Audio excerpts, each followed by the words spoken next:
जय हिंद दोस्तों, गुरुकुल स्टडी अड्डा में आप लोगों का हार्दिक स्वागत है।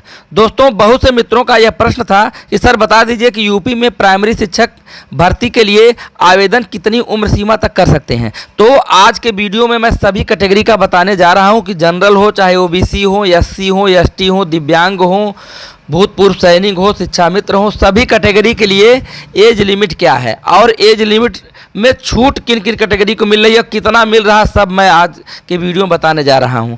तो यहाँ देख लीजिए, यूपी प्राइमरी टीचर भर्ती एज लिमिट, न्यूनतम आयु सीमा है 21 वर्ष। यह चाहे जिस कैटेगरी के रहेंगे सबके लिए रहेगा। अधिकतम आयु सीमा है 40 वर्ष, लेकिन किस कैटेगरी के लिए? सामान्य कैटेगरी के लिए अधिकतम आयु सीमा है 40 वर्ष। ठीक है, अब आगे देख लीजिए, यहाँ देख लीजिए, ओबीसी, एससी और एसटी के लिए न्यूनतम आयु सीमा कितना? 21 वर्ष। अधिकतम आयु सीमा में इनको 5 वर्ष की छूट मिलती है। तो 40 और धन 5 बराबर कितना हो जाएगा? 45 वर्ष तक ओबीसी, एससी, एसटी के कैटेगरी आवेदन कर सकते हैं। अब आते हैं, आगे बढ़ते हैं और हम लोग देखते हैं दिव्यांग कैटेगरी के जो लोग हैं उनके लिए क्या है। न्यूनतम आयु सीमा 21 वर्ष है। अब अधिकतम आयु सीमा में इनको 15 वर्ष की छूट मिलती है।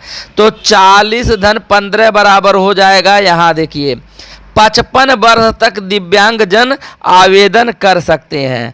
ठीक है, अब इसके बाद आते हैं शिक्षा मित्र कैटेगरी। शिक्षा मित्र के लिए क्या है? न्यूनतम 21, अधिकतम कितना है? 60 वर्ष। शिक्षा मित्र के लिए 60 वर्ष की सीमा है। अब आ जाइए भूतपूर्व सैनिक, लेकिन इसको थोड़ा समझना पड़ेगा आपको, यह टेक्निकल है थोड़ा, तो इसलिए थोड़ा ध्यान से समझिएगा। न्यूनतम तो 21 सबके लिए है। अधिकतम आयु सीमा यहाँ देख लीजिए, अधिकतम आयु सीमा 40 धन 3 बराबर 43 वर्ष। लेकिन 43 वर्ष यहाँ क्या है समझिए ध्यान से। लेकिन सेवा अवधि घटाकर, सेवा अवधि घटाने के बाद 43 वर्ष होना चाहिए या उससे कम होना चाहिए, 43 वर्ष से अधिक नहीं होना चाहिए।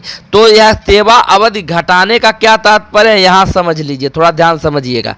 उदाहरण लेकर बता रहा हूं कि मान लीजिए कोई भूतपूर्व सैनिक है जिनकी उम्र है 55 वर्ष। उम्र उनकी कितनी हो गई है? 55 वर्ष हो गई है। उन्होंने सेना में नौकरी 20 वर्ष तक की, तो यह घट जाएगा। तो 55 में से 20 घटाएंगे तो उनकी उम्र यहाँ कितनी मानी जाएगी? यहाँ हो गई 35 वर्ष। और एलिजिबल अब यह एलिजिबल हो जाएंगे, क्योंकि यह कम है। यह कम है किससे? 43 से। 43 वर्ष से या 35 वर्ष क्या है?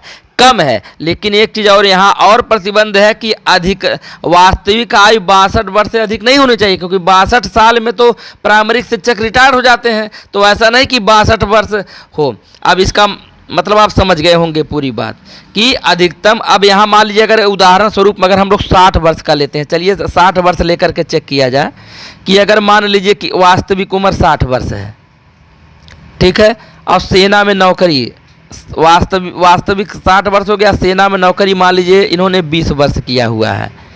तो घटा दीजिए 60 माइनस 20 बराबर 40, और 40 छोटा है किससे? 43 वर्ष से। तो यह क्या हो जाएंगे? एलिजिबल हो जाएंगे। यह क्या हो जाएंगे? एलिजिबल हो जाएंगे। आशा करता हूँ वीडियो समझ में आया होगा। तो लाइक करिए, शेयर करिए, सब्सक्राइब करिए। धन्यवाद।